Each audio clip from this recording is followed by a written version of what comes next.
Okay, we are live.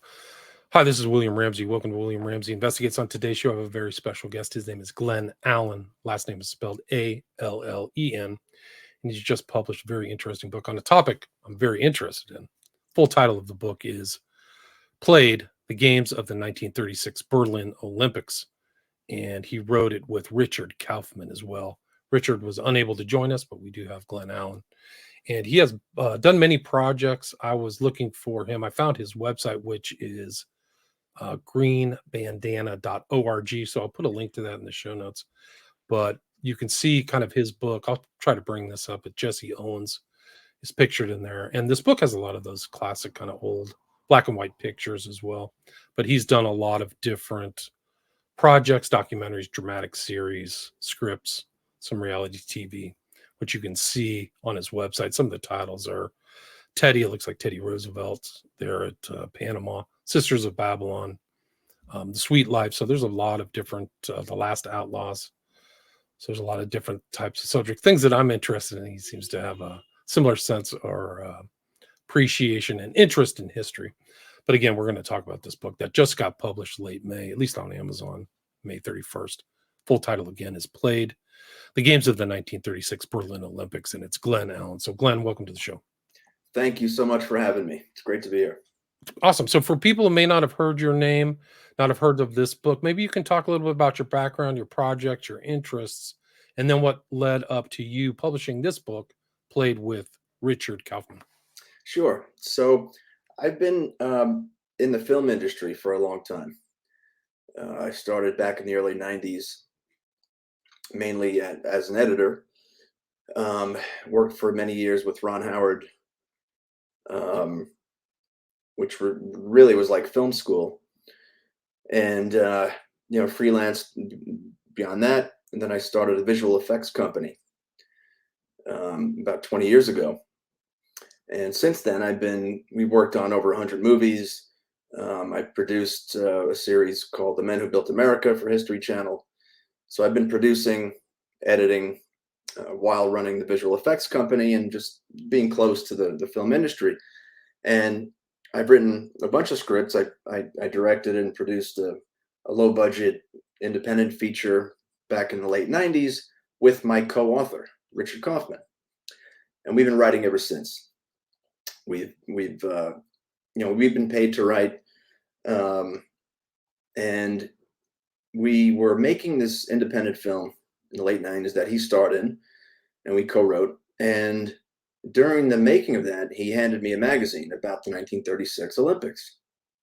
So right away we thought, well, this would make a great movie. Do we write a script about it? And so we kept researching it. And the more we researched about these characters, it grew beyond a feature film. And so this is back in the late 90s again. So over the years, while we're writing other projects, and we just made a short film that's now in festivals, and we kept finding out more and more about it. And then when the streaming world exploded, we thought, okay, this is perfect. It's big enough to make it a series. Let's make it a series. So we started outlining a TV series. Yeah, and that's kind of what we're currently pitching to Hollywood. So we start outlining the series. The outline turns into this 150-page manuscript. We showed it to a producer, and he goes, "Well, you got to write the novel. You wrote half the novel. Just write it as a novel. An entertaining, page-turning novel, and that might help you get it made as a series." So that's really how it started. And once we decided to do that, we really dove in with whatever we could find. Research. We found these great anecdotes. We kind of pieced things together. We heard an interview from Gretel Bergman, who's a German high jumper. And then we heard another interview about someone else, and they both gave the same little detail about the opening ceremonies. So again, it's about 25 years of research, and but we didn't want to present it as a history book. We want it to be exciting. There are so many relationships in the book. Some romantic, some friendly. Um, of course, the sports competition has all this drama. There's even a spy story that we uncovered about a plot to assassinate Hitler around the games. She was involved in a communist party, and she was friends with William Dodd's wife, and William Dodd is the ambassador to Germany. Crazy stuff that we kind of all weave together in this book, and of course, it ends with each day of the games and the drama that unfolds there. So it's again, it's historically accurate, but we wrote it as an entertaining novel.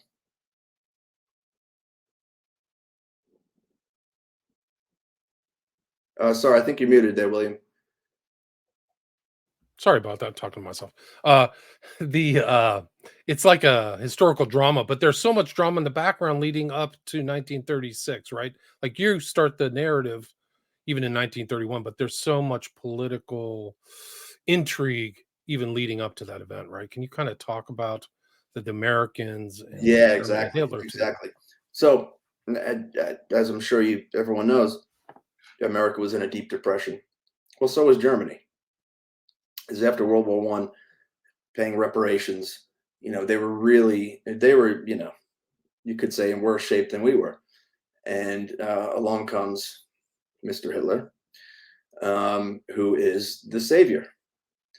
I mean, he struggled to get to, to get elected, but he was seen as the savior who was going to bring Germany out of this. Make Germany great again was one of his slogans. Um, so in 1931, Berlin is awarded the 36 games. And at the time, Hitler didn't even care. He didn't care at all about it. And in America, it was the same way. Roosevelt didn't care about the Olympics. He wanted to keep it separate from politics. Goebbels, the minister of propaganda, he saw it as a great opportunity to sort of bring Germany back to the world stage after years and years of depression. So one of the things that I hope the readers get out of this book is it kind of shows how World War II and the Holocaust and this transformation of Germany and all these ideologies, it's not something that happened overnight. This took years and years to gestate and build and build and build. And back in 31, yeah, there were anti-Semitic views. A big part of the book is about a potential boycott of the games. Now, it was a really big deal. You had Avery Brundage, who was the head of the American Olympic Committee, a notorious anti-Semite who had friends on the Olympic Committee from Germany. He wanted to go in the worst way, and his ultimate goal was to be on the International Olympic Committee, which he did succeed in doing and became president of that. Now, there were other guys, another character in our story, Judge Mahoney, who is the head of the Amateur Athletic Union, who was for the boycott because of everything going on in Germany. And America was kind of divided. Like I said, Roosevelt stayed out of it. As late as 1934, there was a pro-Nazi rally at Madison Square Garden. So, some people wanted to boycott, others didn't want to go. Didn't want to boycott. And the athletes, oddly enough, who were also aware of what was going on, they wanted to go. They wanted to stick it to Hitler. The Jewish athletes as well as the black athletes. So yeah, there was a lot of this. There was a lot of build up to it, and we get into some of that in the book. We don't dwell on the build up, but we kind of show that, like I said, this didn't happen overnight. This was kind of brewing for a long time. Right, and it was kind of in the context of the kind of Nazi racial stuff. So you have Jewish athletes, of course, Jesse Owens, kind of infamously there, and it was all filmed, right? So you have Lenny Riefenstahl in the book who did the Triumph of the Will, this thing where you said Hitler's the savior, literally plane coming out of the sky.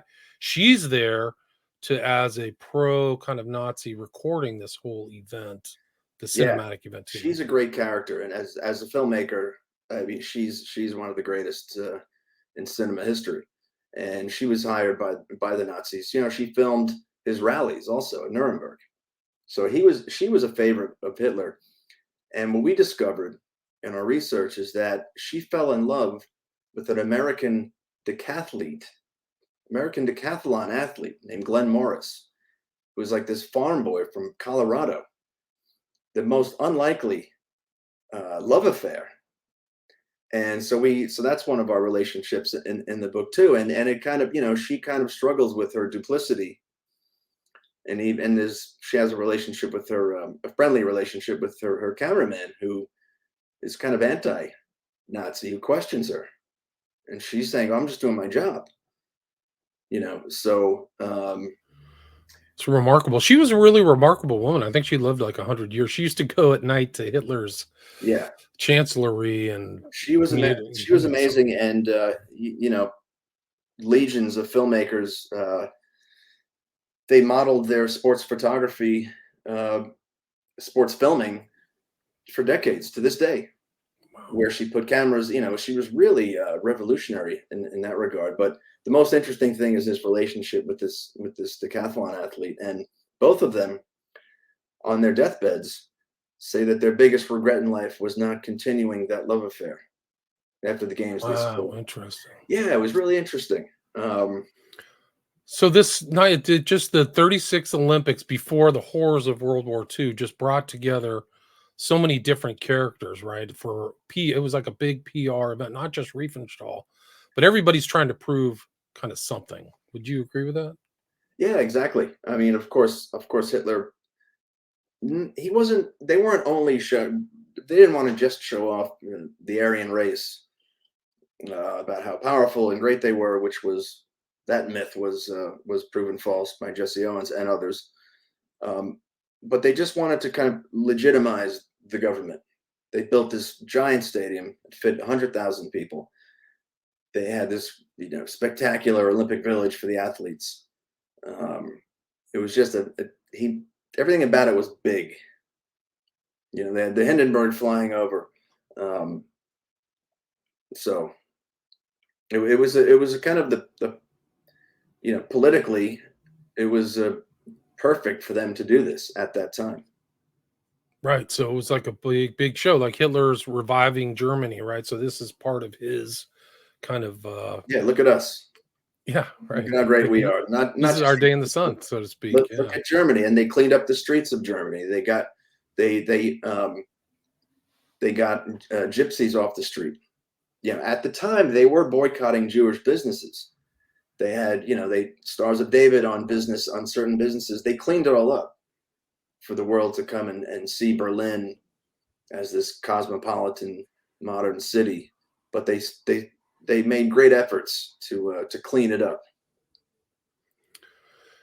And it is interesting because even these so-called oppositional kind of political things, like you said, this relationship with Riefenstahl and this guy, the Catholic, there was a lot of that, right? So La Zamperini, who I'm in Southern California, we have a field like a airport after Zamperini. Is kind of like a legendary figure down here, Oh but yeah, he's involved. Can you kind of maybe talk about the yeah, romance and the intrigue and stuff like that? yeah. Louis Zamperini is one of our characters who also has a relationship with a fencer, American fencer named Helene Mayer, who actually competed for the German team, and she was half Jewish.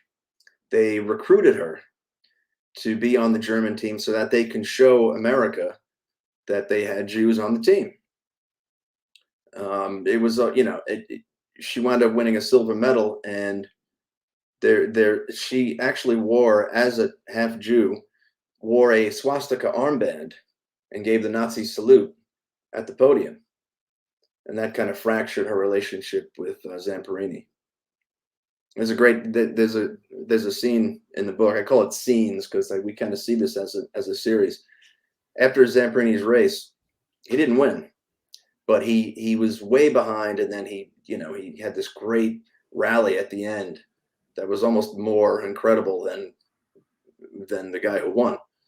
And Hitler invited him to a private meeting, and he asked him if he would stay in Germany to coach their runners Oh, interesting. because he had so much heart. So very, very interesting. It's really something else. There's a lot of Jews. There's a lot of Jewish athletes there. There's sports editors. There's Putzi Hafschnagel, who fell out of favor and came to the U.S. Like there's like he wrote so he like actually knew Hitler closely. Yeah, Like Putzi he's one of our guys who we had to combine a couple of characters. He was sort of Hitler's henchman. He was his axeman. So we kind of combined Putzi in that role. He was also thrown out of a plane over the Spanish Alps. Once he left favor with Hitler, and that's kind of how things worked there too. His character kind of exemplified that the regime could be in love with you one minute, and the next day you're being thrown out of a plane. It's interesting on the screen. One of our main characters, those are our two main characters, really. Avery Brundage, who I mentioned. The other one's Alan Gould. And we kind of see this world through his eyes in the book. He was head of the Associated Press sports division. And he kind of uncovered a lot of these stories, like Gretel Bergman, who was also Jewish on the German women's high jump team. She was, promoted to America to say, hey, look, we have Jews on the team.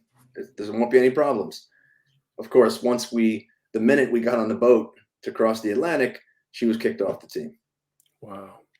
The best high jumper in Germany. So, but Alan Gould kind of uncovers this through his investigating. He comes over to Europe and covers the game. So we see a lot through his eyes, and he also has a personal relationship with Brundage. That picture is actually a meeting that they had just before the Olympics. Interesting. And there was kind of like even like the ambassadors involved with Hitler kind of trying to make sure that this happens, right? So Hitler's very aware. And there some kind of like, I remember part of the book where the Hafschnagel and there's some kind of somebody got injured or something and the ambassador wants it solved. It's not part of the interest, right? Yeah, there was a brown shirt rally, which was kind of like one of Hitler's kind of political opponents at the time, who was then arrested once Hitler decided to clean things up within Germany. But there was an American couple that got beaten to within an inch of their lives, and William Dodd, the ambassador, went to talk to Hitler about that, and of course, that may have been the catalyst for Hitler to start cleaning up his own, dissenters within Germany. And William Dodd's a fascinating character. You might know him. You may have heard the book In the Garden of Beasts. It's all about William Dodd. But his family was interesting. His daughter became, I'll just say it. She slept around, let's say, with some high-ranking Nazis.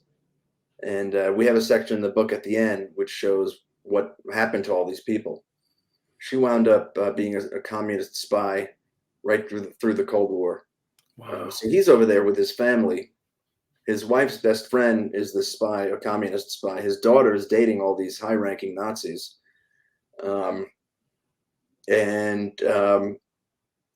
Just as the games were happening, the last straw was there was a soccer match between Peru and Austria. And as you may know, Hitler is from Austria. And Peru was beating them pretty badly. Except, there were all these fouls called against Peru. Really suspicious. And it turns out the Peruvian fans went crazy, stormed the field. They called it they disqualified Peru, and a number of South American countries left the games at that moment. And Dodd was I think after he saw that was the last straw. I think he had been warning America for years and years, and was mostly ignored about what was going on. And what was the kind of gold medal, layout of the Olympics in '36? Are you aware of that? I don't know how. Like, I know Jesse Owens won the 100-meter, right? He but won 4 medals. 4 medals. An interesting story. He won 3 of them, and the morning of the 4x100 relay race, there were 2 Jewish runners on the American team. Marty Glickman is one of them, who you might know became a sportscaster of the Knicks and Nets and the Giants. There is Marty Glickman. Yeah, so Marty Glickman and Sam Stoller, the only 2 Jewish runners on the 4x100 relay. The morning of the race, they're kicked off the team as to not insult Hitler any further. So Avery Brundage kind of demanded this of the team, to kick the 2 Jewish runners off the team. And so who replaced him? One of them was Jesse Owens. And there's some debate about this, but in our research, Jesse didn't debate. He didn't protest that too much. Some of the team members were saying, "Oh, this is crazy. It's the morning of the race. They've been training for months and months." That was Jesse's chance to get his 4th gold. And when in the research, we found there's a lot of commentary about Jesse saying, "Well, look how I'm treated back in America. You know, I don't have so much sympathy for the Jewish runners here. You know, look at how African Americans are being treated back in America." And there's even a line he says, in Germany here, "We don't have to ride in the back of the bus here in Berlin." So basically you're saying, I don't want to hear it. And he wound up winning his fourth gold that way. Wasn't it him who he became friends with some of the Germans too, right? Like these guys were in this huge political contest, but the athletes all kind of liked each other. Isn't that the case? Did you find that? Yeah, Jesse was good friends with a guy named Luce Long. And he was like sort of the your typical Aryan specimen, you know, tall, blonde, beautiful. And they became very friendly. And it's actually, Jesse credits him with giving him some tips when he was doing the long jump. He's racing on the long jump, and there's a famous picture of the 2 of them. They're inches away from each other on the field, and it was noticed by Hitler. Not sure if it's in there, but Hitler did notice it, and it was Luce giving him. There's Luce on the right there. Okay. Yeah, Jesse came in first in that event. Luce came in second, the long jump, and it was Luce giving Jesse advice about his takeoff. And sure enough, the next heat he won the gold that way. And interesting character, Luce. His childhood fear was having to go to war. Wow. And he never wanted to be in the Nazi party. But because of the way he treated Jesse, he was sent to the front lines to fight, and died in battle. Wow. They became pen pals until Germany started World War II. And then Jesse became good friends with Luce's son after that. Wow, that's amazing. And how did it play out for some of these other, like there were hidden Jews, like Jews there? I mean, how did the events post 36 work out for a lot of these characters?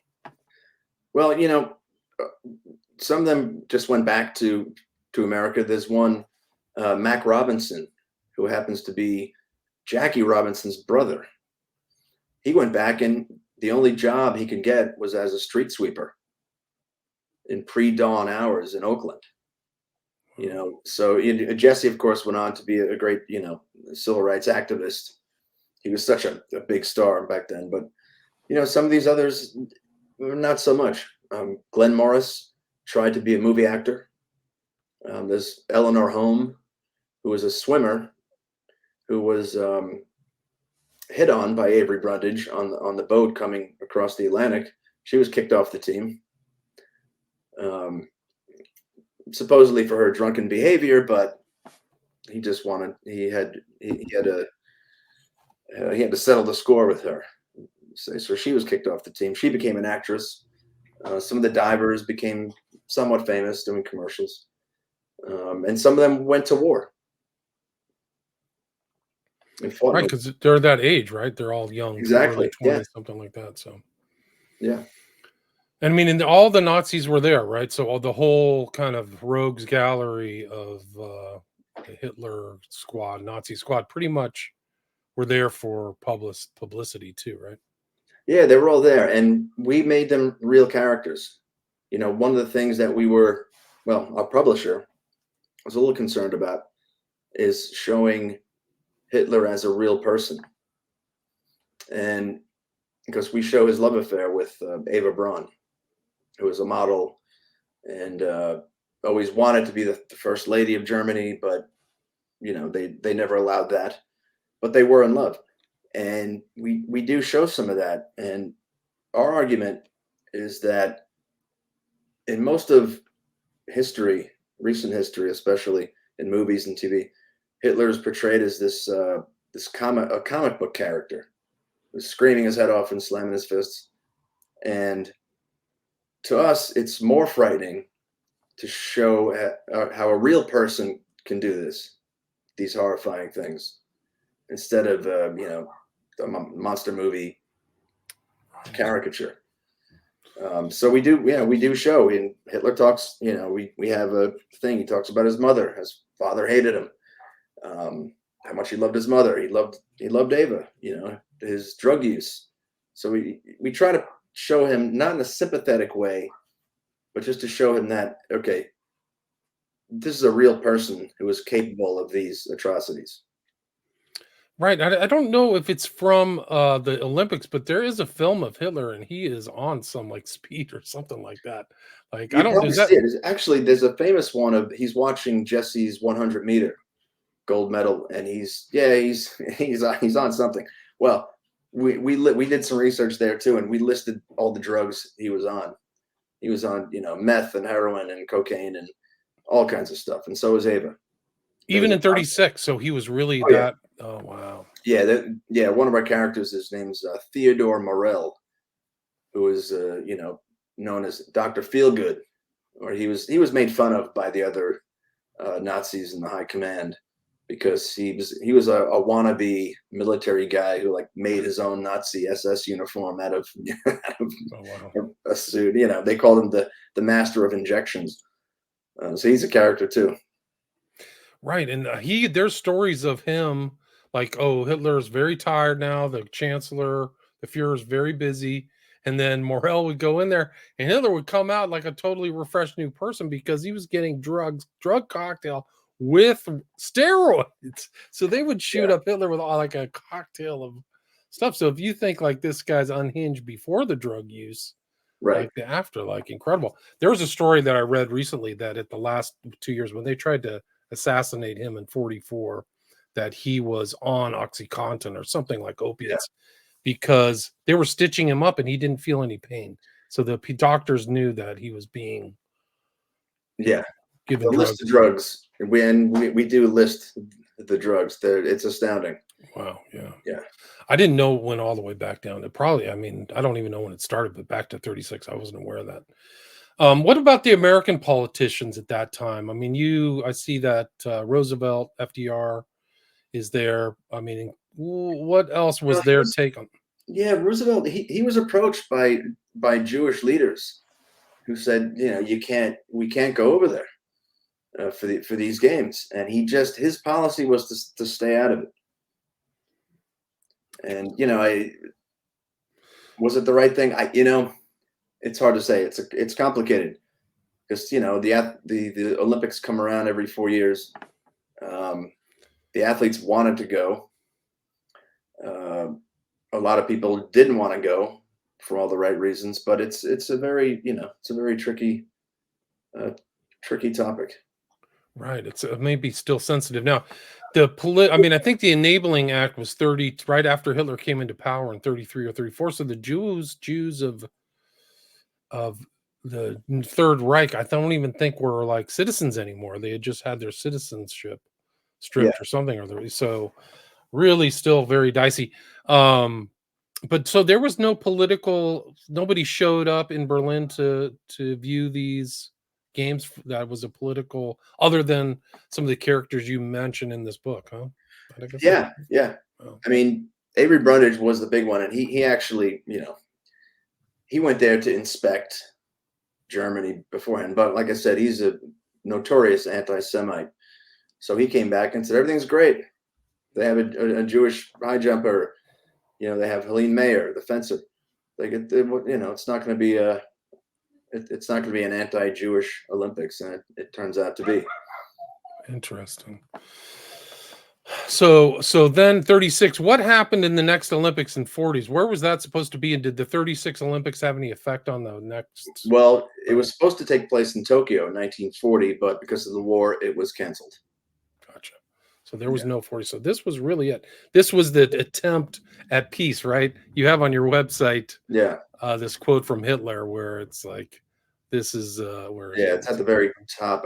Oh, there it is. Yeah, Helps connect countries in the spirit of peace, 1936. It's hard to believe he said that. It I really know. is, considering everything in the past, like his road to power too. This is after like the blood purge or the Night of the Long Knives, where he killed off a Yeah, lot of his rivals on the right. Yeah. So yeah. Rome was already dead. We go through that. There's a chapter in the book about that. For people who don't know, maybe you can tell them what happened before, even before 36. So this kind of political intrigue was going on. I mean, in addition to the burning of the Reichstag and all that, maybe. Yeah, I mean the anti-Jewish doctrines became laws, and I think maybe the Olympics delayed that a little bit because they had to clean up Berlin and show the world that everything was fine. In fact, the other countries of the world were waiting to see if America would boycott. Interesting. So the big push for them was to to prove that we have Jews on the team. Berlin is cleaned up, and once America decided, once Brundage won the vote to actually go to the games, the rest of the countries of the world fell in line. So it wasn't a big secret, but there was also a lot of anti-Semitism around the world too. So Certainly in the US too, even today. But also, so this could do you perceive this Olympics also as kind of a normalization of the Nazi, an attempt at normalization of the Nazi regime on a global stage? Would you agree with yeah, that? exactly. That's one of the reasons that they wanted to make it a big spectacle. And it's there are some old films of this. The opening ceremonies, every single country that paraded around the track gave the Heil Hitler salute, except the Americans. Wow. So around the world, it was, they kind of fell in line. I didn't know that. I wasn't aware of that. And you also see the kind of pageantry in other Hitler, like you mentioned Nuremberg and some of these other. You see that inculcated in this event too. So like this, he had this real dramatic, Yeah, flair. Would you? Yeah. And so that's that one that of the was reasons he wanted Leni Riefenstahl to film it. yeah, She was filming B-roll for the Olympic Games years before the actual games. Like he wanted this to interesting. be big, and she had carte blanche. Huge budget. It was at the time the highest budgeted documentary in history at the time. Oh wow, I So didn't know she that. had free reign to do whatever she wanted. And she worked with Goebbels too, right? Like they were. I think Yeah, she worked under him, right? Under the propaganda yeah. She administration. had filmed some of the Nuremberg rallies, and I guess they saw her talent as a filmmaker, and of course she came through. I mean, she made it. She made them into good films, technically speaking. Yeah, I think she was on like the top of the stadium. Like she had all these Yeah, she very was a favorite. She was Hitler's favorite. yeah, He, she had he, all he the loved her, yeah. and he listened to her when she would. This is a funny scene in the book. He's standing a certain way. He's driving into the rally, and she's filming it, and they're having this big argument as he's waving to the crowd again through some of the research that we had done. They're screaming at each other, but he's smiling to the crowd and waving. And she's telling him, "Turn to the left. I need to get your profile. Turn to the left. The camera can't see you." And it's just really interesting. As a filmmaker, I was fascinated to read that. And Right. you can see the film. you can see the filming of him driving in, waving to people, and then you can see if you watch the Nuremberg Rally films, I don't know if it's the shots in Triumph of the Will, you can see the angle she's shooting when they had this Oh, legendary interesting. argument. But Wow. in the end, he always loved her. Even, she may have been the one person who, if you crossed him, uh, most of the time, like I said, you get thrown out of a plane and disappear. Not her. Yeah, it's interesting. Like the consequences of crossing the Nazis is very severe, severe consequences.